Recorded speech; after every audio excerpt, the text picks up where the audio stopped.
सर्वेक्षण जे स्वच्छ सर्वेक्षण 2024-25 मध्ये त्याच्यात इंदूर असेल, देशातलं सुरत असेल, नवी मुंबई असेल, हे फार वरच्या क्रमांकावर आले आणि त्यामध्ये साधारण सोसायट्यांनी स्वतःचा कचरा स्वतः प्रोसेस केला आणि सोलर वापरले तर सोसायटीच्या कॉमन मालमत्ता करात देखील आपण 20% सवलत देण्याचा निर्णय घेतलाय.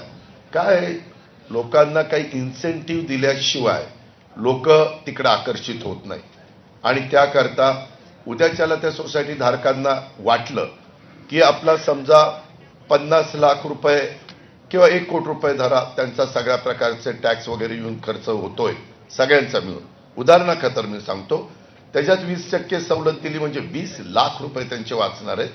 त्यावेळेस मग ते सोलर वापरतील आणि त्याच्यातून पर्यावरणाचा पण समतोल साधला जाईल.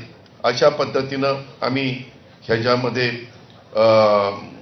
त्यांना सवलत देऊन प्रोत्साहन देतोय आणि ग्रीन सोसायटी म्हणून त्यांना आम्ही सन्मान चिन्ह पण त्या ठिकाणी देणार आणि शहरामध्ये बंद पडलेल्या कचरा प्रक्रिया त्यावर आधारित वीज निर्मिती प्रकल्पाची देखील आम्ही सखोल तांत्रिक, आर्थिक आणि पर्यावरण तपासणी करून त्याच्यातनं पुढे जाणार.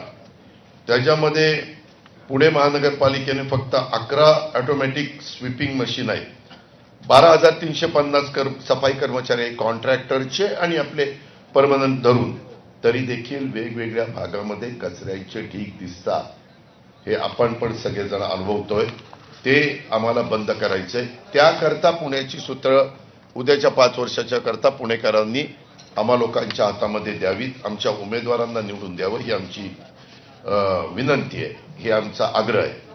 टर्शरी हॉस्पिटलमधील तज्ज्ञ डॉक्टरांवरील ताण कमी करण्याच्या दृष्टीनं तसेच घराच्या 2 किलोमीटर परिघाच्या आत प्राथमिक वैद्यकीय सुविधा मिळण्याच्यासाठी प्रायमरी हेल्थ सेंटर खूप महत्वाची आहे आणि तशा पद्धतीनं आम्ही आमच्या जाहीरनाम्यामध्ये दिलेलं आहे. पीसीएमसी मध्ये साधारण 30 लाख लोकसंख्येच्या मागं 1400 बेड उपलब्ध आहेत. पण आपल्या तर पुण्यामध्ये या जाहीरनाम्याकडे आपलं लक्ष असेलच. तुर्तास बुलेटिनमध्ये एक छोटासा ब्रेक घेतोय.